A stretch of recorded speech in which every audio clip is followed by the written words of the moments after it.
بچھڑا کچھ اس ادا سے کہ ایک شخص پورے شہر کو ویران کر گیا۔ السلام علیکم ناظرین، اسد عابد ہوں، آپ AS ڈیجیٹل دیکھ رہے ہیں۔ ایک اور افسوسناک واقعے کے ساتھ آپ کی خدمت میں حاضر ہوں۔ کچھ روز قبل ایک شخص کو بہت ہی بے رحمی سے قتل کیا گیا۔ یہ شخص کون تھا؟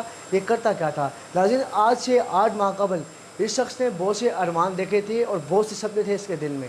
اس نے ارمان یہ دیکھا تھا کہ یہ ایک ریسٹورنٹ بنائے گا، اس کی جو ہے اوپننگ کرے گا، لیکن وہ ارمان تو پورا ہو گیا، لیکن اس شخص کی اپنی زندگی نہ رہی۔ یہ واقعہ کیا ہوا تھا، یہ پوری ڈیٹیل ہم آپ کے ساتھ شیئر کریں گے ناظرین۔ اس کا دوست اور اس نے ایک بہت ہی محنت اور بہت ہی سخت مشقت کے ساتھ یہ ریسٹورنٹ بنایا، جس میں شورما، پیزا اور اس طرح کی فاسٹ فوڈ جو ہے اس کے آئٹم موجود تھے۔ اس کی پراپر اوپننگ بھی کی گئی اور اس کے بعد یہ پراپر طریقے سے چلنے لگا۔ لیکن پرسوں ایک افسوسناک واقعہ ہوا کہ ایک شخص آیا ان کی شاپ پہ، جس نے ہیلمٹ پہنا ہوا تھا، دکان میں اندر ہوا اور اس نے ان کو شورمے کا آرڈر دیا۔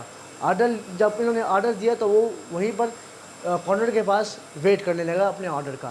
اتنی دیر میں جو اس شاپ آنر جو ہے اس کا دوست، یہ بھی وہیں پہ کام کرتا تھا، تو انہوں نے اس کو بولا کہ ہمیں جو ہے ٹیک اوے کرنا ہے، ایک شورما آپ تیار کر دیں۔ 5-6 منٹ میں جو ہے وہ شورما تیار ہوا۔ جب شورما تیار ہوا تو جو شاپ آنر تھا وہ خود کچن سے نکلتا ہوا باہر آ گیا اور اپنے دوست، اپنے بھائی کے ساتھ گپ شپ لگانے لگایا۔ اسی دوران آنر کا جو بھائی تھا انہوں نے شورما پیک کیا۔ یہ ویڈیو میں آپ دیکھ سکتے ہیں کہ جب اس نے پیک کیا اور اس شخص کو جو دیا تو اس نے شورما لینے کے ساتھ ہی پسٹل نکالا اور فائر کرنا شروع کر دیا۔ ایک فائر اس نے کیا جس کے نتیجے میں جو شاپ آنر تھا اس کو لگی اور وہ بھاگتا ہوا کچن کی طرف چلا گیا۔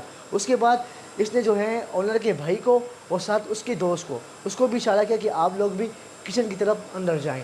جب وہ اندر گئی تو اس نے دوسری فائر بھی کی۔ اب وہ فائر جو ہے اس نے ان پہ کی یا دروازے پہ کی یا زمین پہ کی، یہ ویڈیو میں آپ دیکھ سکتے ہیں۔ تو یہ واقعہ جو ہے یہ ایک انتہائی افسوسناک واقعہ تھا۔ جب ہماری ٹیم ہم شاپ جو آنر تھا اس کے گھر گئے تو وہاں پہ ہم نے دعائے مغفرت کی۔ ان کے جو بچپن کے دوست تھے ہم نے ان سے بات کی تو وہ انتہائی خوفزدہ تھے اور انتہائی جو ہے مایوس تھے۔ ان کا کہنا تھا کہ اس کے ہلاکت سے میرے جو بازو ہے وہ کٹ گئے ہیں۔ ہم نے بہت سے ارمان دیکھے تھے اور بہت سے ارمان ہم نے پورے ہو گئے تھے اور بہت سے ارمان پورے کرنے تھے۔ ہم نے اپنا ایک فیوچر پلان کیا تھا کہ ہم فیوچر میں اس حد تک جائیں گے، اپنے جو ریسٹورنٹ ہے اس کو اس حد تک پہنچائیں گے، لیکن افسوس کہ وہ میرا دوست نہ رہا۔ اس کے بعد ہم نے اس کے چھوٹے بھائی سے بات کی تو اس کا بھائی کا بھی جو بیان تھا وہ ایک تھا۔ پھر اس کے بعد ہم نے اس کے ابو سے بات کی۔ اس کے والد جو ہیں وہ کافی خوفزدہ تھے اور کافی جو ہے وہ خفا تھے اس واقعے کو دیکھ کے کہ ہماری تو نہ کسی سے دشمنی ہے اور میرا بیٹا انتہائی شریف و نفس انسان تھا۔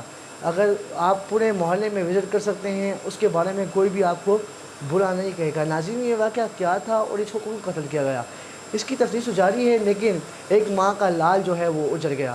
ماں جو ہے انتہائی دکھ میں اور انتہائی جو ہے وہ غم میں ہے، کیونکہ وہ خود بیمار بھی ہیں۔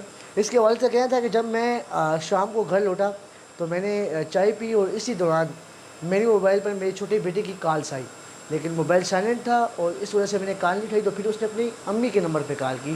امی کے نمبر پہ جب کال کی تو اس نے کہا کہ میرے والد صاحب کو موبائل دیں۔ امی نے والد صاحب کو موبائل دیا تو والد صاحب کو جب اس سے بات ہوئی تو اس نے کہا کہ آپ کا موبائل کا اسپیکر آن ہے یا آف ہے؟ تو والد صاحب نے کہا کہ میری موبائل کا اسپیکر آف ہے۔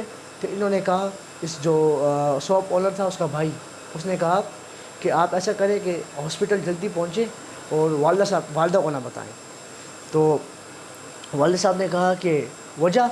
تو انہوں نے کہا نہیں آپ بات نہ کریں کیونکہ امی کو پتہ چل جائے گا، لیکن آپ ہاسپٹل پہنچے جلدی۔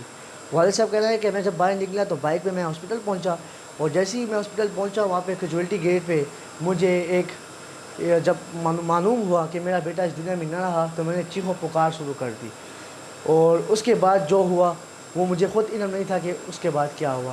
ناظرین، اس طرح کے واقعات انتہائی خوفزدہ ہوتے ہیں اور یہ جوان بیٹے کی جو میت ہوتی ہے اس کی خبر انسان کو بڑا توڑ دیتی ہے۔ انسان نے کیا کیا خواب دیکھے ہوتے ہیں اپنے بیٹے کے حوالے سے کہ اس کے سر پہ سیرا سجے گا، اس کی ڈھولی آئے گی، لیکن کچھ بھی نہیں رہتا اور سب کچھ ایک منٹ میں ایک گولی نے جو ہے ان کے سارے ارمان مٹا دیے۔ پولیس آفیسر سے جب ہماری بات ہوئی تو پولیس کا یہ کہنا ہے کہ ہم موقع پر پہنچے، ہم نے وہاں پہ سوائے اکٹھے کیے ہیں اور انشاءاللہ وہ قاتل جو ہے قانون کی گرفت میں ہوگا۔ ناظرین یہ تھی ہماری آج کی رپورٹ، انشاءاللہ اور بھی مزید رپورٹ آپ کے ساتھ شیئر کریں گے، تب تک اپنا خیال رکھیے گا، اللہ حافظ۔ ایس ڈیجیٹل، سچ جو چھپ نہ سکے۔